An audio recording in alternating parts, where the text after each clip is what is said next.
Hello everyone and welcome back to another edition of the GSMC Dead Ball Sports Podcast, brought to you as always by the GSMC Sports Network. My name as always is Christopher Shepard. Thank you all for tuning in on this lovely Monday afternoon. We have a great show ahead, obviously, starting off by recapping the Super Bowl. A lot to talk about in that department. Then looking ahead to the 2025 NFL season by doing a way too early top 5 power rankings. Then we'll be talking a little bit belatedly about potential Myles Garrett landing spots. Obviously, he did mention that he wanted to go to a winner, so we'll be talking about the potential places where he could land. Then we'll be doing a way too early All-America offense. I know we're still talking about college football at this late date, but I still am excited about the upcoming season. And we conclude with a segment about European football, the winners and losers of the January transfer window, as we get a comment from someone who we haven't seen in quite some time. Andre, welcome back to the GSMC Dead Ball Sports Podcast. Actually, carry over from the Fantasy Sports Podcast when I was doing that. He's always welcome here, and that reminds me as well and perfectly segues into liking, following, and subscribing.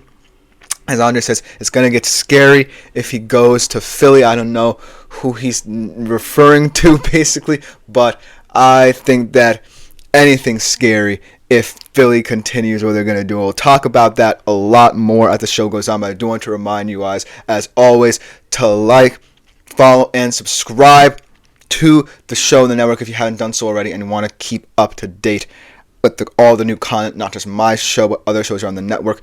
And always make yourselves available, as Andre has constantly done as one of my top supporters over the many months. Constantly make yourselves available, as Myles Garrett is the man he mentions. That would be scary, but I might not necessarily suggest that he go there. There are going to be a lot of interesting places. But as always, Super Chat, Super Thanks, and Super Stickers features, as well as our website, gsmcspodcast.net, are always the greatest way to get your opinions out there. Feedback, input, what have you, even tips and donations are genuinely appreciated by all concerned. Just makes our shows that much better. But without further ado, let us talk about the Super Bowl. Even though it was a very painful game to watch, really, really unexpected, indescribable, in terms of how Philly really attacked this game and how lackluster this Chiefs squad looked, and whether it's, how bad it was compared to the halftime show, which unfortunately I can't talk too much about, even though it was the better part of this game, or the terrible score bug, or the very bizarre commercials. We still have a game to talk about. And even though it was not the best Super Bowl, even though it wasn't like 2 years ago where this was decided by a shootout, it was still a game in which I feel a lot of people expected more out of. And when the ball was snapped and this game got underway, even though Philly kind of stalled out a drive because of that questionable pass interference call, from the very first time I saw the Chiefs offense step onto the field, the first words that came to mind were slow and labored. Everyone knows that Philly has a dominant pass rush, a dominant defense collectively. But this Chiefs offense had no plan for it. They couldn't have won this game if they were told they had 7 years of good luck and they were told that they would become the next great dynasty.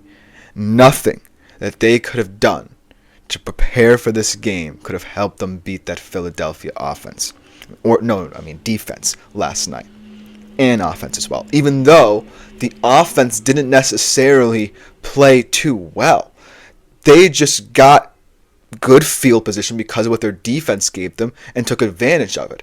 They didn't really have to do too much offensively to truly blow this Chiefs team out. That was how bad this Chiefs team was.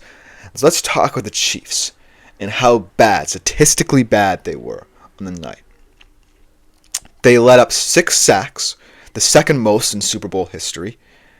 And then Patrick Mahomes, who is generally considered to be the greatest quarterback right now, had the worst QBR in a first half of his career. This is someone who we generally don't see this too often from. This is someone who consistently puts up solid performances no matter what. He had no answers. The most impressive thing was Vic Fangio did not blitz him once on 42 dropbacks. This was all the power of a four-man rush. And the surprising thing about this four-man rush was Jalen Carter, who everyone expected to be a catalyst in this game, had a big game, but he wasn't the most dominant player in that four-man rush. It was Milton Williams and Josh Sweat, who are going to be free agents, and we're going to have to see how their future holds up in the upcoming off season. But they were the ones who ultimately delivered. They had 2 and 2.5 sacks respectively. And because of that, Patrick Mahomes could do nothing. And we often talk about this Chiefs offensive line because that unit was going to come under a lot of scrutiny tonight if it didn't play well. And now more and more questions are going to be asked about how they handled this offensive line grouping. Because remember, early in the season, the question was at left tackle. They drafted Kingsley Suamataia, did not play well. They benched him for Wanya Morris, played even worse. They moved Joe Tooney. He played well enough in the playoffs. They signed DJ Humphries as a kind of backup option, but DJ Humphries got hurt as well. So then we went into it with Joe Tooney moved to the tackle position and Caliendo coming in to fill his place at guard. And they could not handle them at all, no matter where this rush was coming from, even though there were no blitzes. And then in the back end, this secondary did not allow any Chiefs receivers space in the middle of the field, which they love to do, even though Mahomes is one of the best quarterbacks in the NFL against zone defense. There simply wasn't anything there.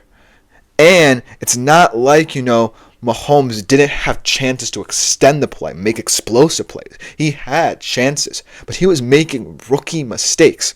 As Andre said, Chris, in your opinion, what are some key positional needs for the Chiefs this offseason? I got to start with this offensive line. Even though they are constantly making moves for it, I think that they need to define who's going to be the left tackle to protect Mahomes. Because if they're constantly moving people around, no one's going to get settled in. And this starting five up front isn't going to feel confident. And we already are seeing ineptitudes not just from the left tackle position, but from everyone concerned. So I really think that if you want to specifically target a key position, if you're Kansas City, it's the guards and the tackles up front. Those guys could not handle a four-man rush. But here's the thing about how these teams are built. Jalen Hurts was the Super Bowl MVP, but he played a very average game compared to what he played 2 years ago, in my opinion. He made the key plays right in terms of the passing game. And if you were to tell a Philly fan that Jalen Hurts is passing and his legs would have won you this game, they would have laughed in your face because everyone thought that Saquon Barkley was going to go off in this game. But he didn't. Yes, he broke Terrell Davis's single-season rushing record in both the regular and postseason, but he didn't necessarily impact this game. It was Jalen Hurts. But here's the thing. The reason why this Eagles team, and we're going to talk about this in my way too early top 5 power rankings the next time. The reason why this Eagles team is built for success, no matter whether or not they lose a couple players, they are set up for success because there are so many different ways to win. And the players that they're bringing in really can rotate. As Andre said, I did not expect A.J. Brown to have a day like that, and McDuffie of all people. Me either. I think that receiving game as well was highly underrated as well in this matchup because you would not expect, a guy like Trent McDuffie, one of the top lockdown corners in the league, to absolutely get shredded in coverage. But I want to go back to this point specifically because the Eagles really have found a formula where anyone that they bring in can be dominant, right? And they do have a lot of questions, right? They need to re-sign a couple players up front, including the aforementioned Williams and Sweat, who, in my opinion, could have been viable options for the Super Bowl MVP themselves, and a guy like Zach Bond, who really transformed from a backup linebacker in New Orleans, kind of connection there, to now being a Defensive Player of the Year nominee, that's an incredible thing to behold. That's what I like about this team. It was not just about, Saquon Barkley. It was not just about Jalen Hurts. It was about the unsung heroes in this one. And kudos to Nick Sirianni, to Vic Fangio, and especially to Howie Roseman, who a lot of Philly fans doubted in terms of his ability to build this team up to where they are right now. It's guys like Milton Williams and Josh Sweat, who may not even be back here next year, stepping up and accounting for 4.5 sacks on a night where this defense was the most dominant unit on the field. And Andre agrees with me that Zach Bond would be a huge loss. And let's talk about Zach Bond, because he was perhaps the most important, most valuable Eagle in that defense. Without him, the center point of this defense ceases to exist. And then guys in the back end, they drafted Quinyon Mitchell. Cooper DeJean trusted them. Cooper DeJean with his first career pick turning into a pick 6 in a big moment. Quinyon Mitchell, one of the speediest lockdown cover corners. And then the veterans that they have in the back end as well. Darius Slay, CJ GJ, who they brought in, a vocal leader and who they want to re-sign as well. So while there definitely are some rumblings about potential leavings, and Kellen Moore, they're losing him on the offensive side of the football as their coordinator to the Saints.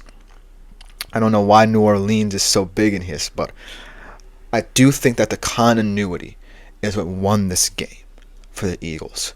They built up to this point. And the fact of the matter is, a lot of people thought there was their newest addition in Saquon who was going to win this game. No. It was all the people who the Eagles trusted, the Eagles brought in, whether through the draft or free agency, that got the job done. And while Jalen Hurts is going to be holding the Super Bowl MVP trophy, he's the one going to Disney, this entire team could deserve to do that as well. Because this was not necessarily a complete quote-unquote Jalen Hurts day. It was everyone on the football field that the Philadelphia Eagles invested in that won them the game. And the Chiefs, lackluster as they were, they're going to be back. But it's going to be a very difficult one to swallow because of how the Philadelphia Eagles did it. But let me know what you think in the comments about this game continuously. Coming up next, we'll be talking about the way too early top 5 power rankings for next season. Will the Chiefs and Eagles be atop them as well, or will some new blood be in this top 5? We'll be right back after this short break to talk about it. I feel like I'm losing my mind. Is everybody in the world blind? Please, Lord, give me a sign.